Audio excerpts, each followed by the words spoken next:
Elisa dan Diana saling melemparkan tatapan sambil tersenyum tipis melihat cara Lilih tawar-menawar dengan Efren. Baiklah, piano juga tidak buruk. Elisa kemudian menatap ke lantai 2. Ia merasa Kelvin sudah cukup lama tidak turun. Nona Elisa, mungkin Tuan Kelvin sibuk. Bisakah Anda ke atas memberikan jus delima dan juga potongan buah ini? Pinta Diana saat melihat tatapan khawatir Elisa saat menatap ke lantai 2. Baiklah, Elisa mengambil nampan yang berisi gelas jus dan piring yang berisi potongan buah, lalu membawanya naik ke atas sampai di depan pintu. Ia mengetuk dengan lembut, namun tak mendapatkan jawaban. Kelvin, apa kamu di dalam? Aku datang untuk mengirimkan jus, kata Elisa setelah mengetuk kembali. Masih belum ada jawaban dari dalam ruangan. Aku akan masuk ya. Setelah menanyakan itu, Elisa memutar kenop pintu. Begitu pintu terbuka, ia melihat Kevin tertidur dengan posisi duduk di lantai, namun kepalanya sudah bersandar di ujung ranjang. Elisa buru-buru menaruh nampan di atas meja untuk melihat kondisi Kelvin. Saat tangannya menyentuh kening Kelvin, dia tidak tersengat oleh suhu panas, namun suhu Kelvin sangat dingin. Kamu masuk angin, seharusnya kamu tidak tidur di lantai, keluh Elisa. Namun pria yang ia ajak bicara tidak membuka matanya. Elisa menarik nafas dalam. Ia lalu berusaha membantu Kelvin bangun dan menidurkannya di ranjang. Ia beruntung Kelvin duduk tepat di samping ranjang, jadi hanya butuh usaha untuk membuat pria ini berdiri, lalu menjatuhkannya ke tempat tidur tanpa harus membopongnya. Meski begitu, tubuh pria ini yang besar membuat Elisa kesulitan hingga menjatuhkan diri mereka secara bersamaan di atas ranjang. Elisa jatuh tepat di atas. Pria itu mengernyitkan keningnya tampak kesakitan, namun mata pria itu masih tertutup. Elisa menarik nafas lega karena saat Kelvin pria ini masih tak sadarkan diri. Elisa berusaha untuk bangkit. Setelah itu, ia menyelimuti pria yang tampak kedinginan itu dengan selimut tebal. Tiba-tiba telapak tangan Kelvin meremas salah satu telapak tangan Elisa dan menariknya. Kenapa kamu meninggalkan anakmu? Tanya Kelvin dengan mata yang masih terpejam. Aku tidak meninggalkannya. Di bawah ada nenekmu dan juga Diana menjaganya. Kenapa kamu membenci anakmu sendiri? Elisa menyatukan alisnya. Hai, omong kosong apa yang kamu bicarakan? Kenapa aku harus membenci anakku sendiri? Protes Elisa. Wanita itu kemudian sadar bahwa Kelvin masih memejamkan matanya meski ia meninggikan suaranya. Sial, jadi aku baru saja menanggapi omongan orang yang sedang mengigau. Elisa mendengus, namun saat ia memperhatikan dengan baik wajah Kelvin, dia melihat bibir pria ini sangat pucat, seolah tidak terairi darah. Telapak tangan pria itu yang masih menggenggam tangan Elisa juga sangat dingin. Lepaskan tanganku, aku harus mencarikan obat untuk mengurangi rasa sakitmu. Jangan pergi. Kelvin menarik Elisa dengan kencang. Wanita yang tidak meramalkan hal itu kini terjatuh di atas tempat tidur. Kelvin telah menendang selimut yang menutupi dirinya. Ia lalu memeluk Elisa dengan erat. Hai, apa yang kamu lakukan? Apakah kamu sedang memanfaatkanku menggunakan kondisi sakitmu sekarang? Protes Elisa. Diamlah, jangan bergerak. Aku merasa sangat kedinginan di dunia ini, kata Kelvin dengan suara yang lirih. Elisa bisa merasakan pria itu menggigil saat memeluknya, jadi ia kini tak menunjukkan perlawanan meski pelukan pria itu sangat kencang membuat tulangnya seakan remuk. Elisa menatap langit-langit ketika pria yang memeluknya kini mulai tertidur dengan nafas yang teratur. Setelah hampir 1 jam berpelukan, kini tubuh Kelvin mulai menghangat, bahkan mulai mengeluarkan keringat. Beberapa saat kemudian Elisa merasakan nafas pria ini semakin berat. Tatapan mereka lalu terkunci satu sama lain. "Kau sudah bangun? Bisakah kamu melepaskanku sekarang?" "Tidak, kenapa aku harus melepaskan mangsa yang datang sendiri ke kandang singa?" Kelvin heran kenapa tubuhnya mulai merasakan panas hingga ia terbangun. Ternyata itu karena indera di seluruh tubuhnya terpicu oleh kehadiran wanita ini di pelukannya. "Aku tidak datang secara sukarela. Kamu yang menarikku dan tidak mau melepaskanku.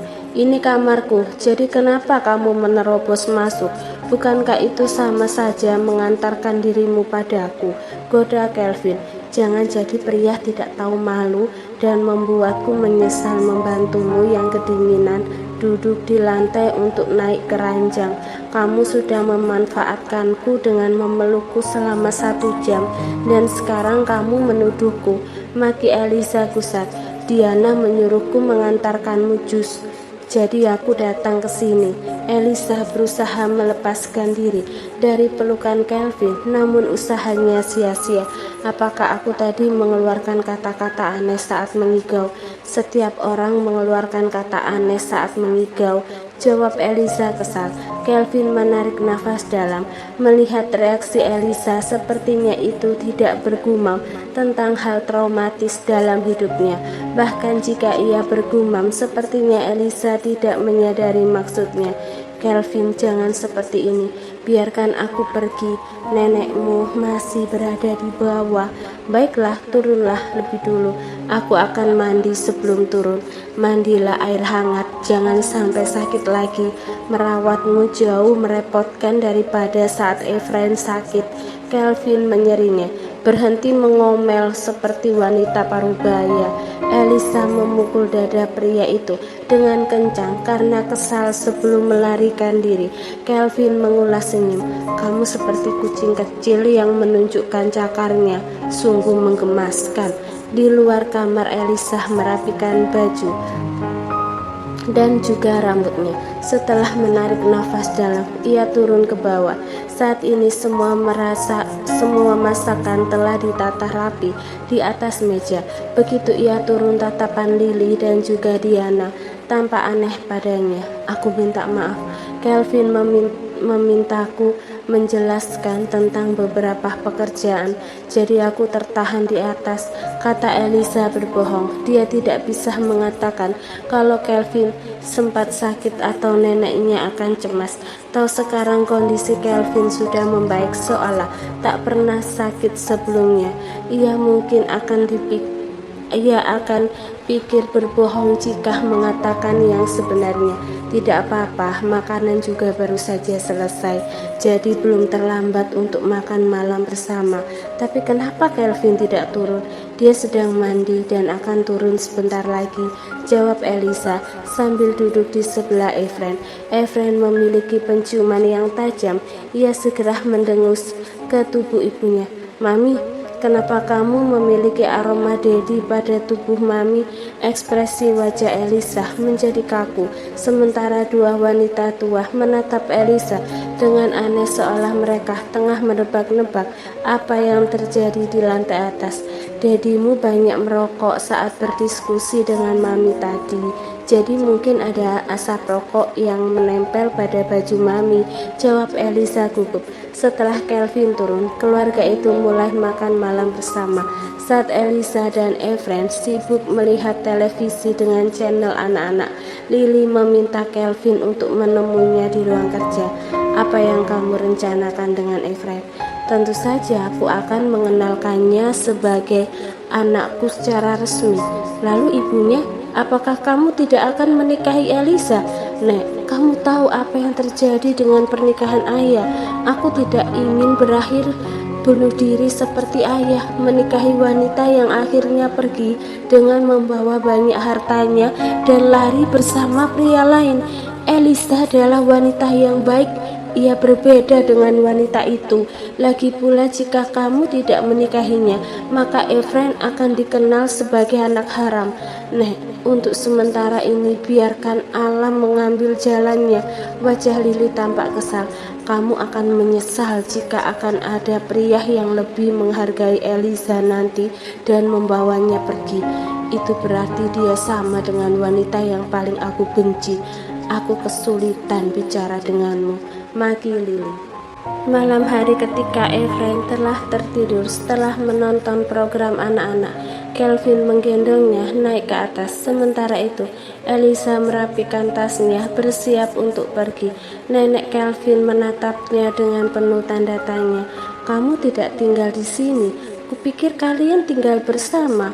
Eliza menggeleng. Tidak, aku tinggal di tempat lain bersama pengasuh Efrain sekarang.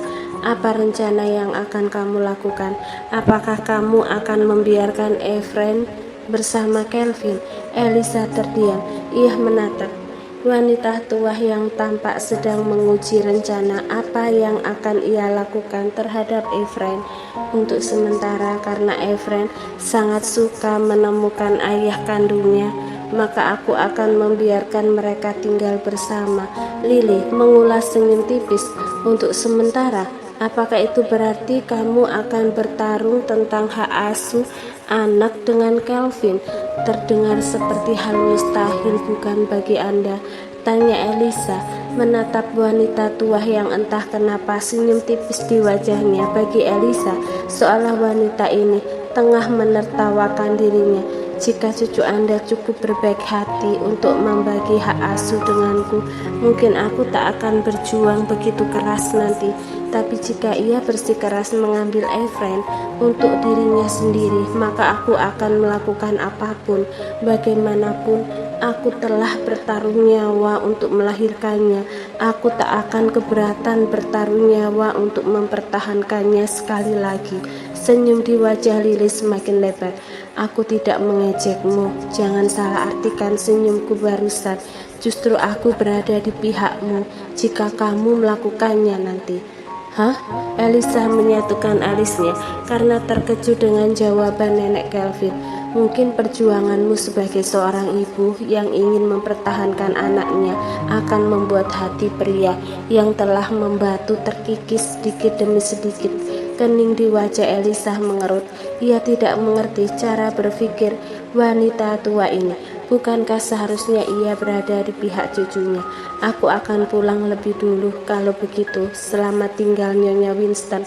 Hai, jangan terlalu formal. Aku adalah nenek buyut dari putramu. Jadi tolong panggil aku nenek. Kurasa itu akan tampak tidak tepat. Eliza tidak terikat pernikahan sah dengan cucunya. Maka seperti orang lain yang tak memiliki hubungan, jadi akan sangat aneh jika ia memanggilnya nenek. Jangan begitu. Jika kamu memanggilku nenek, itu sama halnya kamu sedang membiasakan Efrain untuk melakukan panggilan yang sama. Anak kecil harus diberi contoh. Lagi pula abaikan saja jika ada yang memprotes itu. Aku selalu berada di pihakmu. Eliza tersenyum canggung lalu mengangguk dengan kaku. Ia belum percaya sepenuhnya wanita tua ini mendukungnya karena dia tak menemukan alasan logis tentang hal itu. Namun dia tak ingin mencecar wanita ini. Kalau begitu aku akan pulang lebih dulu. Selamat malam. Lily mengawasi Eliza yang pergi meninggalkan apartemen Kelvin. Di samping wanita itu ada juga Diana yang telah mendengarkan percakapan mereka tadi. Menurutku dia wanita yang baik, kata Diana. Ya, mungkin Tuhan sengaja mengirimnya pada kehidupan Kelvin untuk membuat pria itu kalah. Saat ini langkah berat sedang menuruni tangga. Apakah dia pergi? Betapa teganya dia meninggalkan putranya di sini. Ia tidak akan kehilangan statusnya sebagai seorang ibu hanya karena tidak tidur bersama putranya. Lagi pula ia juga telah menghabiskan waktu seharian ini bersama Efrain. Kamu mungkin hanya merasa jengkel, tidak bisa membuatnya tinggal, bukan? Ejek Lily.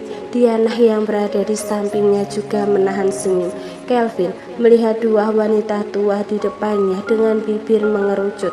Kau berada di pihak siapa sebenarnya, Nek? Apakah tidak terlihat dengan jelas? Aku di pihak siapa sejak awal? Tanya Lily dengan sudut bibir terangkat. Kelvin melihat senyum itu sebagai ejekan, jadi dia juga mengeluarkan ekspresi cemberut. Sudah malam, apakah nenek tak akan pulang juga? Malam ini aku akan tidur di ruang tamu. Besok pagi saat Efren bangun, aku akan membawanya menjemput kakek buyutnya ke bandara. Kakek Kelvin sedang melakukan perjalanan memancing dengan teman-temannya di pulau, tapi begitu mendengar ia memiliki cicit, pria tua itu segera mengatur perjalanan kembali. Kelvin berbalik menaiki tangga tanpa menjawab. Dua wanita tadi kembali saling melempar senyum. Mereka tahu Kelvin bukan kesal karena mereka tinggal, tapi ia kesal karena orang yang ia harapkan tinggal justru pergi. Hari berikutnya ketika Elisa berangkat kerja, ia melihat ada banyak pasang mata menatap dirinya dengan aneh. Dia sama sekali tidak mengetahui bahwa dirinya kini telah menjadi trending topik sebagai pacar sah. Eva telah mengajukan cuti kerja 2 hari ini, jadi hingga siang hari ia tidak tahu penyebab atmosfer aneh di sekitarnya. Tanpa Eva, dia tidak memiliki informan yang biasa menyampaikan gosip yang sedang terjadi antar karyawan. Siang hari Elisa pergi ke kantin perusahaan sendirian. Dia duduk di dekat jendela. Saat itu Zah juga datang ke kantin setelah berhasil melarikan diri dari bosnya yang sedang rapat. Pria itu celingukan mencari tempat duduk.